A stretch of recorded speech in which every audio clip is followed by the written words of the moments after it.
வணக்கம். GK with JK channel மூலம் வரவேற்கிறேன். நமக்கு எக்கச்சக்கமான கடன் பிரச்சனை நம்ம போராடிட்டு இருக்க அதே நேரத்தில் தான் ஒரு சிலர் பார்த்தீங்கன்னா இதே பிரச்சனை அவங்களுக்கும் இருக்கும். அது ஈஸியாக தாண்டி மேலே போயிட்டே இருப்பாங்க. அவங்களுக்கும் எக்கச்சக்கமான பிரச்சனைகள்லாம் வரும். ஆனால் தாண்டி மேலே போயிட்டே இருப்பாங்க. நமக்கு அது ஆச்சரியமாக இருக்கும். டேய் எனக்கு வாங்கின ஒரு 5,00,000க்கே நம்ம முட்டி மோதிட்டு இருக்கோமே, இவங்களாம் என்ன கோடிக்கணக்கான கடன் வச்சுக்கிட்டு எப்படி இவங்களாம் மேலே போகிறாங்கன்னு நம்ம ஒரு ஆச்சரியமாகவே பார்த்துட்டு இருப்போம்.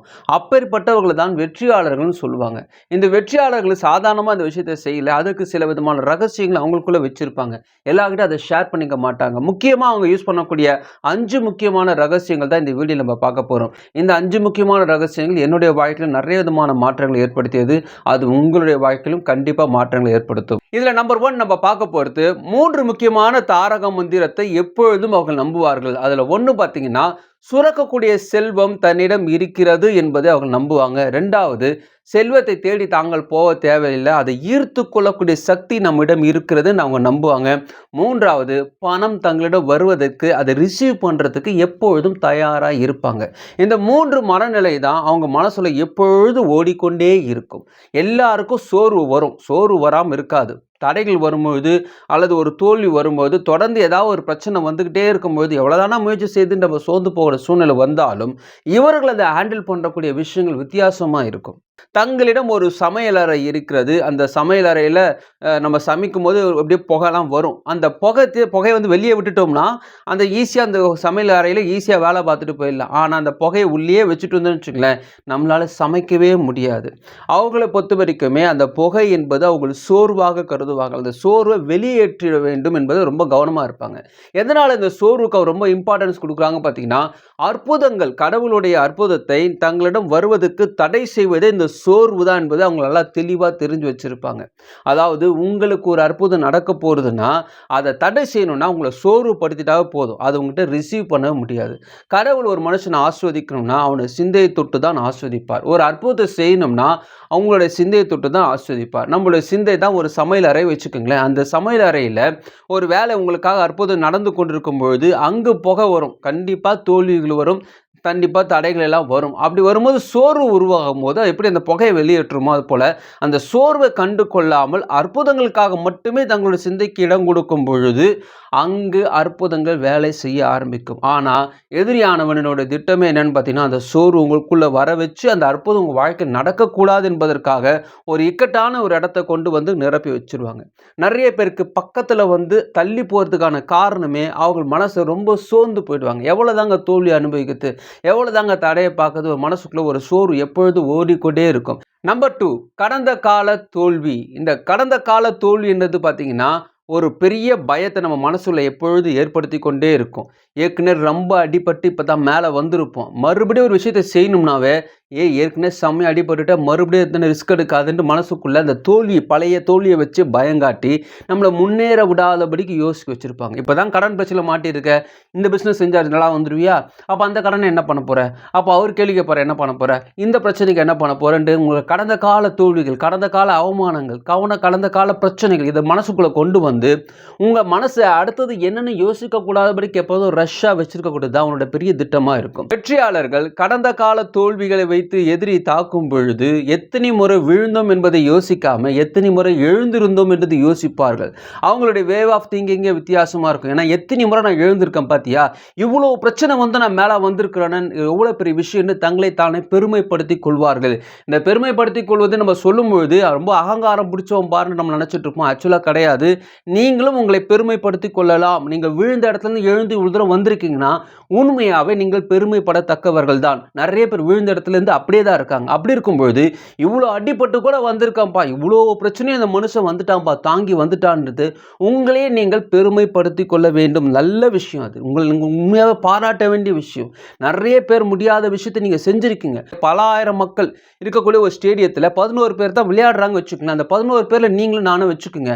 நமக்கு எக்கச்சக்கமான தோல்விகள் வந்திருக்கலாம். ஆனாலும் இந்த பல ஆயிரம் மக்களுக்கு முன்பாக அவங்களை கம்பேர் பண்ணோம்னா நம்ம உயர்ந்தவர்கள் தான், நீங்கள் உயர்ந்தவர்கள் தான். ஏன்னா உங்களுக்கு தோல்வி அடைஞ்சாலும் சரி வெற்றி அடைஞ்சாலும் சரி அவர்களை காட்டில நீங்கள் மேலானவர்கள் தான். அப்படி இருக்கும் பொழுது நாம் ஏன் இவர்கள் சொல்லக்கூடிய விஷயத்தை வைத்து நம்ம கம்பேர் பண்ணி கொள்ள வேண்டும்? ஸோ எதிராளிகளோட திட்டமே உங்களை தோல்வி மனப்பான்மையை கொண்டு நிற்க வைக்கணும் தான் பிளான். ஆனால் வெற்றியாளர்களுடைய எண்ணங்களை பொறுத்தவரைக்குமே செல்ஃப் மோட்டிவேஷன் பண்ணி தங்களை பெருமிதப்படுத்தி கொண்டே இருப்பார்கள். நம்பர் 3 சிந்தை என்னும் சிசுவை பாதுகாத்துக் கொள்ளுங்கள். நீங்க ஒரு கடவுள்கிட்ட ஒரு விஷயத்த வேண்டுறீங்க, கோவிலுக்கு போறீங்க, ஆலயத்துக்கு போறீங்க, சர்ச்சுக்கு போறீங்க, தொழுகை செய்றீங்க. ஒரு முக்கியமான விஷயத்த நீங்க வேண்டிக் கொள்றீங்கன்னு வச்சுங்களேன். கடவுளுக்கும் உங்களுக்கும் உங்களுடைய சிந்தையும் கடவுளுடைய அருளும் சேரும் பொழுது ஒரு சிசு உருவாகிறது. ஒரு விஷயம் உருவாகுது. ஒரு பெரிய அற்புதம் உங்கள் வாழ்க்கையில் உருவாகுது வச்சுக்கோங்களேன். அந்த ஒரு விஷயம், ஒரு பெரிய திட்டம், ஒரு பெரிய ஆசீர்வாதம், ஒரு பெரிய ஒரு செல்வம் உங்க வாழ்க்கையில் நீங்க பெறுவதற்காக ஏங்கிக் கொண்டிருக்கீங்கன்னு வச்சுங்களேன். அத்தகைய ஒரு விஷயம் தான் ஒரு சிசு. ஒரு கருவில் இருக்கக்கூடிய ஒரு சிசு, ஒரு குழந்தை வச்சுக்கோங்க. இத்தகைய குழந்தையை நீங்கள் சுமக்கும் பொழுது மிகவும் பாதுகாப்பாக சுமக்க வேண்டும். வெற்றியாளர்கள் கடவுள் தங்களிடம் ஒரு விஷயத்த சொல்றாருன்னா, அல்லது தங்கள் கடவுள்கிட்ட வேண்டும்னு வச்சுக்கலாம், அது கடவுள் தந்து விட்டார். அத்தகைய சிசு தன்னுடைய மனதில் சிந்தையில் எப்பொழுதும் இருக்கிறது என்பதை நம்புவார்கள். அத்தகைய சிந்தை அவர்களுடைய இருக்கும் பொழுது அது எப்படி ஒரு தாய், ஒரு கருவுற்ற தாய் பாதுகாத்து கொள்றார்களோ அவ்வளவு கேர்ஃபுல்லா பார்த்துப்பாங்க. ஒரு கருவுற்ற தாயுடைய சிசு பாதிக்கப்படாது இருக்கிறதுக்காக அந்த தாய் என்னென்னலாம் சாப்பிடுவாங்க, எதுலாம் பத்தியும் இருப்பாங்க, எதெல்லாம் சாப்பிடக்கூடாது, என்னென்னலாம் செய்யணுன்றது எவ்வளவு கவனமா இருப்பார்களோ, அதே போல வெற்றியாளர்களும் தங்களுக்கு ஒரு பிளெஸிங் கிடைக்க போகுதுங்க, ஒரு பெரிய செல்வம் அடைய போகுதுன்னா அதை அடையிறதுக்கு ரொம்ப கவனமா இருப்பாங்க. எதை சாப்பிடணும், யாருக்கிட்ட பேசணும், எந்த மனுஷன்கிட்ட பேசினா இந்த குழந்தைக்கு ஆரோக்கியமா இருக்கும், எந்த இடத்துக்கு போனா இந்த குழந்தைக்கு ஆரோக்கியமா இருக்கும், எதை பார்த்தா ஆரோக்கியமா இருக்கும், எதை கேட்டா ஆரோக்கியமா இருக்குன்றதுல ரொம்ப கவனமா இருப்பாங்க. இதுதான் பாசிட்டிவ் வைப்ரேஷன் சொல்லுவாங்க. உங்களுடைய வாழ்க்கையிலும் அத்தகைய சிசு உருவாகும். ஆனால் இந்த மோட்டிவேஷன் விஷயம் கேட்கும்போது தான் ஒவ்வொரு சிசுவும் உருவாகும். ஆனால் ஏற்பட்ட பிரச்சனையில் அந்த சிசு தாக்கப்படுகிறது, உங்களிடம் பறிக்கப்படுகிறது. இது போல தான் ஒவ்வொரு மனுஷனுடைய வாழ்க்கையிலும் சிசு காணாமல் போயிடும். இது ரொம்ப எதிர்பார்த்துருப்பாங்க, இதெல்லாம் நடக்கும்னு அந்த சர்ச்சுக்கு போயிட்டு வந்திருப்பாங்க, கோவிலுக்கு போயிட்டு வந்திருப்பாங்க, நம்பிக்கையாக இருப்பாங்க. ஒரு மாதம் நம்பிக்கையாக இருப்பாங்க. வீடியோஸ்லாம் கேட்கும்போது எல்லாம் நம்பிக்கையாக இருப்பாங்க. அதுக்கப்புறமா தாக்குதல் நடக்கும்பொழுது சிசுவை பாதுகாக்க மறந்து விட்டு தாக்குதல் நினைச்சு பயந்துட்டு இருப்பாங்க. ஸோ கண்ட இடத்துக்கு போவாங்க, கண்டதையும் கேட்கும் பொழுது அந்த சிசு பாதிக்கப்படும். இப்பொழுதுதான் உங்களுக்கு கிடைக்கக்கூடிய அனைத்து விஷயங்களும் பறிக்கப்பட்டிருக்கிறது. ஆனால் செல்வந்தர்களானாலும் சரி, வெற்றியாளர்களானாலும் சரி, இந்த விஷயத்தில் கவனமாய் இருப்பார்கள். நம்பர் 4, எப்படி நடக்கும், எங்கே நடக்கும், எப்பொழுது நடக்கும்? இந்த மனசுல எப்பொழுதும் நம்ம மனசுல ஓடிக்கொண்டே இருக்கும். நிறைய மோட்டிவேஷன் வீடியோஸ் நிறைய பேர் சொன்னதெல்லாம் கேட்டு இருந்தாலும் இதெல்லாம் நடக்க வாய்ப்பு இருக்கா? நான் படித்த படிப்புக்கும் என்கிட்ட இருக்கிற சொத்துக்கும் என்னுடைய பேக்ரவுண்டுக்கும் வாய்ப்பே இல்லையே என்று நம்ம மனசுக்குள்ள ஓடிக்கொண்டே இருக்கும். இப்படி ஓடிக்கொண்டே இருக்கக்கூடிய விஷயங்கள் என்னன்னு பார்த்தீங்கன்னா, ஒரு சந்தேகத்தை மனசுல கொண்டு வந்து நம்மளுடைய சிந்தையில கொண்டு வந்து இந்த சிந்தையில ஒரு ஆற்றலை கொண்டு வந்து உண்மையில் நம்ம கிடைக்க வேண்டிய விஷயங்கள் தள்ளி தள்ளி போய்கொண்டே இருக்கும். ஆனால் வெற்றியாளர்கள் என்ன பண்ணுவாங்க பார்த்தீங்கன்னா, அது எப்பொழுது கிடைக்கிறத பற்றி யோசிக்க மாட்டாங்க. அது கிடைப்பதற்காக தங்களுடைய சிந்தையை தேர்ச்சி பெற செய்துவார்கள். அதை தகுதிப்படுத்தி கொள்வார்கள். ஒரு காலேஜ் படிக்கக்கூடிய ஒரு பையன், அவங்க ஃப்ரெண்ட்ஸ்லாம் பார்த்தீங்கன்னா எல்லாரும் பாஸ் ஆகிட்டாங்க. ஆனால் இந்த ஒரு பையன் மட்டும் அந்த காலேஜில் ஃபஸ்ட்டு வந்துட்டான்.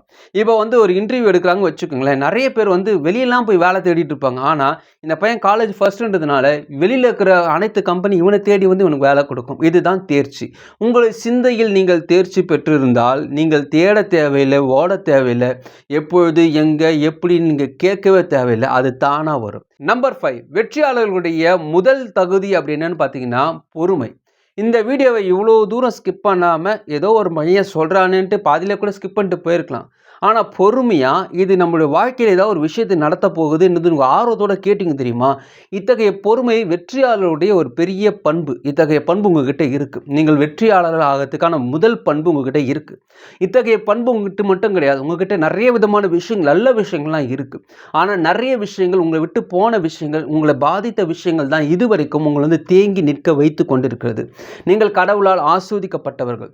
ஒரு வெற்றியாளரை கடவுள் எப்படி தேர்ந்தெடுத்துக் கொள்கிறார்னா, ஆர்வம் இருக்கணும், பொறுமை இருக்கணும், முயற்சி இருக்கணும், தங்களுடைய வாழ்க்கையில் ஏதாவது ஒரு மாற்றம் நடக்கணும், உயரணும் எண்ணம் இருக்கணும். இந்த எண்ணம் உங்களிடம் இருக்கு. ஸோ வெற்றியாளர்களே, நீங்கள் உயர்வதற்கான வாய்ப்புகளும் அதிகமாக இருக்கு. உங்களுக்கான அனைத்து விஷயங்களும் உங்களை தேடி ஓடி வரப்போகுது. அத்தகைய ஈர்ப்பு சக்தி கொண்ட ஒரு சிந்தை உங்களிடம் இப்பொழுது உருவாக்கி கொண்டிருக்கிறது. அது அப்படியே ஒரு குழந்தை எப்படி இந்த தாய் பார்த்துக்கொள்றாங்களோ அது போல பார்த்துக்கிட்டு இது போல வீடியோவில் தொடர்ந்து பார்த்து எப்படி அந்த குழந்தையை பாதுகாக்கணுமோ அதே போல உங்கள் சிந்தையை பாதுகாத்து கொள்ளுங்கள். அனைத்தும் உங்களுக்கு கிடைக்க உரிமை உங்களுக்கு உண்டு.